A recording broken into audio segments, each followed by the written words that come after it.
If you're already seriously shopping for a home in Fairfield County right now, in that $2 million and above range, I want to talk directly to you for the next 15 minutes because the frustration you are feeling is real, it is valid, and it's not going away on its own.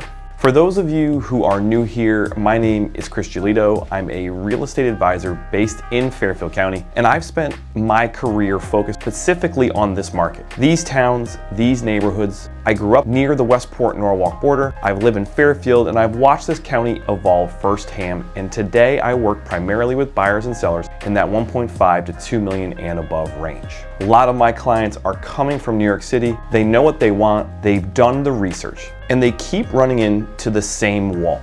That's exactly what this video is about. This is not a hype video. I'm not gonna tell you to act fast before it's too late. What I'm going to do is break down exactly why Fairfield County looks the way it does in 2026, show you all the data that explains it, and give you 3 strategies that real buyers in this market are using right now to actually win. So let's get into it. A lot of people look at this market and assume it's just a COVID hangover. Like the pandemic scramble drove prices up and eventually things will settle back down to something normal. That assumption is costing buyers real money and real time. Here's what's actually different. In 2021, the inventory shortage was driven almost entirely by demand shock. Housing crisis for our most vulnerable residents in Fairfield in the aftermath of the pandemic. Remote work exploded. People left New York overnight, and every well-located town in Fairfield County got flooded with buyers at the same time. Supply couldn't react fast enough. That's a demand event. What we have in 2026 is a supply crisis, and those are actually structurally different and far more persistent. Single-family inventory in Fairfield County currently sits at about 3,500 homes lower than 2019, a decline of roughly 65%. So let that land for a second. We're not talking about a modest dip, we're talking about 3,500 fewer homes on market compared to what's considered a normal pre-pandemic baseline. And this persistent shortage creates a structural floor under prices that is unlikely to dissolve quickly. So when you keep refreshing Zillow and nothing shows up, that's not bad timing, that's the market. Let me walk you through the numbers because I think a lot of buyers are working with an incomplete picture. Start with price pressure. In Fairfield, the median is now sitting at just over $1 million, up 18.5%. Westport is 2.3 million, up 6.5%. Darien has moved to 2.4 million, up 21.5%. Darien hit an extreme low of 0.6 months of inventory in 2025, ending in December with only 11 active listings, 11 homes in the entire town. Now let's talk about what happens when you actually find something you want. For turnkey homes in our core markets, the sale to list ratio is sitting at 102.5%. Most winning bids are landing in the 3 to 7% over asking range, depending on condition and location. That means on a $2 million home, you're likely writing a check for somewhere between $2.05 million and $2.15 million just to be competitive. And that's before we talk about terms. On the rate side, we are in the low to mid 6s. Most forecasts call for modest easing while remaining in the low 6% range, not a return to ultra low levels. Buyers have largely accepted this as the new normal, and the people sitting on the sidelines waiting for rates to fall back to 3% are not serious buyers. They are spectators, and the serious buyers who moved forward have already captured significant appreciation. Here's the piece most people aren't connecting. Even modest mortgage rate relief could bring sideline buyers back into the market quickly, expanding competition without expanding supply. So if you're waiting for a rate drop to make your move, understand that the rate drop is going to bring a wave of competition with it. You're not going to get rates down and inventory up at the same time. That scenario doesn't exist in this market. This is the piece I want to spend real time on because I think it explains everything. I recently closed on a home in Norwalk at $800,000. The sellers were a young family, great house, well-maintained, priced right. We had multiple offers inside of 20 days, clean process, strong result. And by any traditional measure, that was a straightforward transaction. But here's what happened next. Those sellers started looking for their next home. They had equity, they had motivation. They wanted to move up to something in Fairfield or Westport. They had found exactly what every buyer in this market finds. Almost nothing to buy. They are not unique. They are the market. This is what I call the move up paradox. The entry-level and mid-market segments are actually quite liquid right now. Homes under $1 million in Norwalk, Stratford, Trumbull, they move quickly. Demand is real, but those sellers all want to move somewhere better.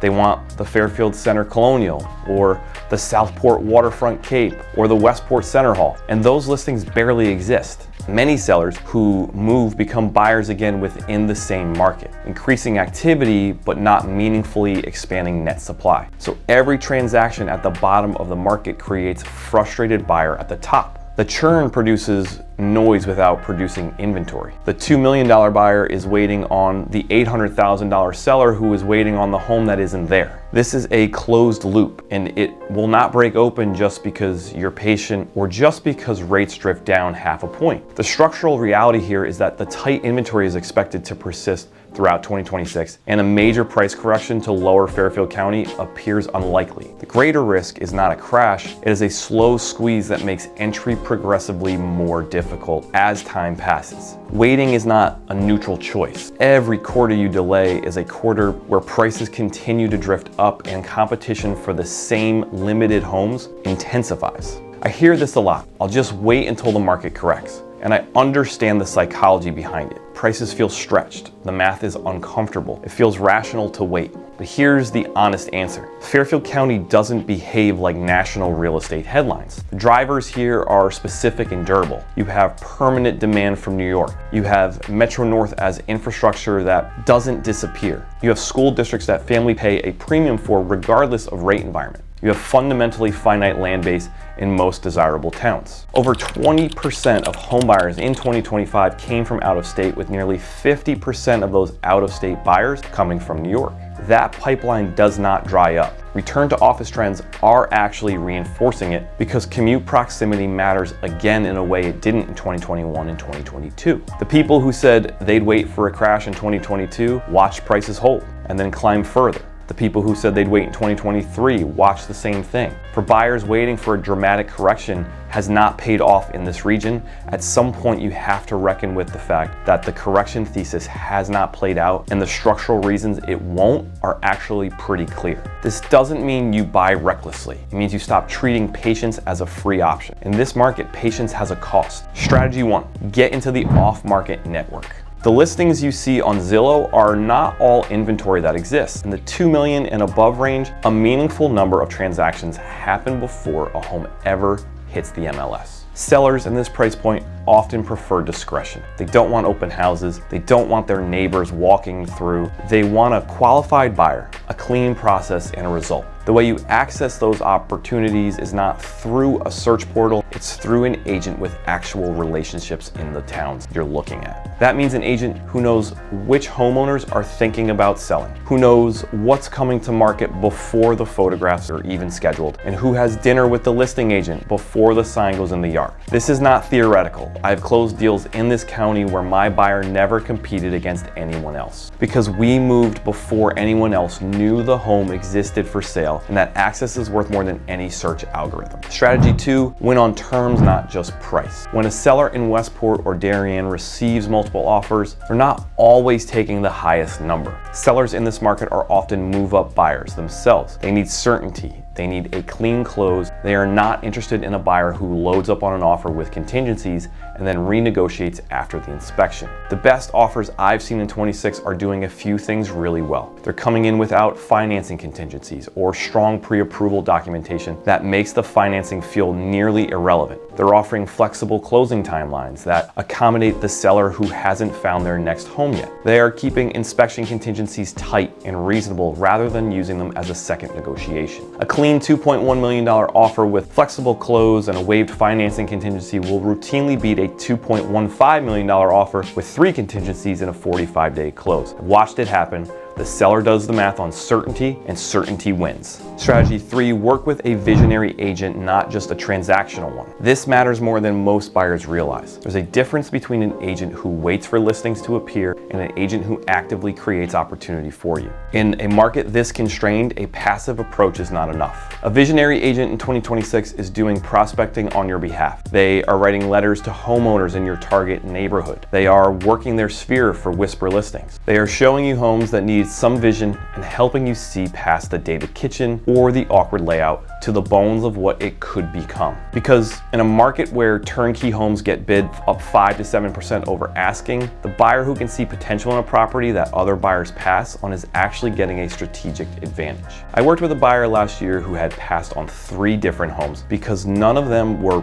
perfect. We slowed down, had an honest conversation about what matters most versus what can be changed, and they ended up purchasing a home that needed some cosmetic work, closed under asking. Today, that home is worth significantly more than what they paid, and they are not competing with anyone else to buy it. That is what vision buys you. Buyers feel the quality of a space before they even register the kitchen. The agent who understands that, who can read a property at that level, can help see a buyer through what isn't there yet and what it will become. Those are the ones who find the deals. I want to close with the honest version of what I expect from here. We are not going to see a flood of inventory this spring. While inventory is expected to rise heading into the spring market, we do not anticipate approaching anything close to balanced supply in 2026. Some sellers who were waiting will come to market. That's normal seasonality, but it will not fundamentally change the competitive dynamic for well-located homes in the towns that $2 million buyers actually want. What I do expect is that buyers who are prepared, educated, connected, and working with the right representation will find opportunities. Not the public market necessarily, but they will find them. And buyers who are waiting for the market to come to them, waiting for prices to soften meaningfully, waiting for a crash that the fundamentals simply don't support, will be having this same conversation a year from now at a higher prices with the same low inventory. You have a choice about which buyer you're going to be. If you've watched this far, you're probably not casually browsing. You're someone who is genuinely thinking about making a move and you want to do it right. Here's my ask. Subscribe to this channel if you're not already on it. I put out content specifically designed for buyers and sellers navigating this market at a higher price point, and none of it is generic. Town breakdowns, off-market strategies, neighborhood guides, real transaction stories. It's all here. And if you're ready to have a real conversation about your specific situation, book a lifestyle strategy call with me. The link is in the description below. It's a focused 30-minute conversation. We talk about where you want to live, how you want to live, and what's realistically available right now, and what a smart path forward actually looks like for you. I work with a limited number of clients at a time, and that's by design because this level of attention requires it. No pressure, no pitch, just an honest conversation with someone who knows this market cold. The link is below. I'll see you there.